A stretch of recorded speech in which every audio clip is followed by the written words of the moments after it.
વલસાડના national highway પર પડેલા મહાકાય ખાડાને કારણે 56 થી વધુ વાહનોના ટાયર ફાટ્યા. હાઈવે ઓથોરિટી દ્વારા રાતોરાત રિપેરિંગ કામગીરી હાથ ધરાઈ.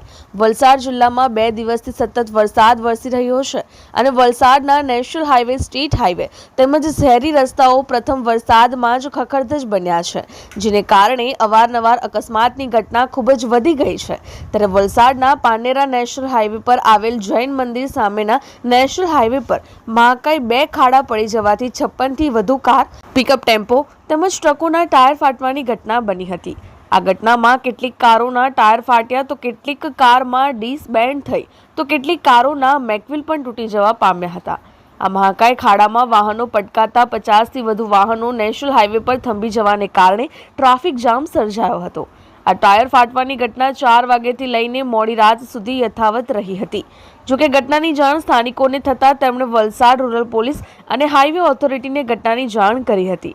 ઘટનાની જાણ થવાની સાથે જ વલસાડ રૂરલ પોલીસની ટીમ તાત્કાલિક ઘટના સ્થળે દોડી આવી હતી અને હાઈવે પર પડેલા ખાડા નજીક બેરિકેડ મૂકી હાઈવેના થોડો સમય માટે બંધ કર્યો હતો.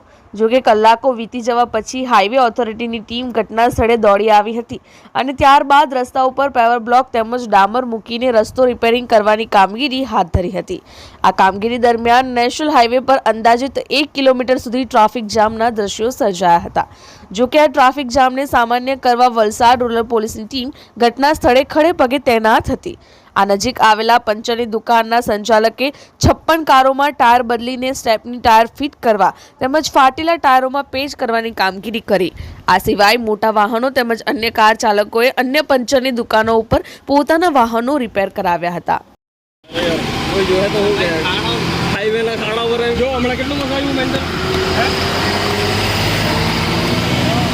मैं अभी वहाँ पे एक गड्ढा पड़ा है, वो अपना पंप यूनिवर्सल पेट्रोल पंप नहीं है, हाँ, उसके बाजू में गड्ढा पड़ा है.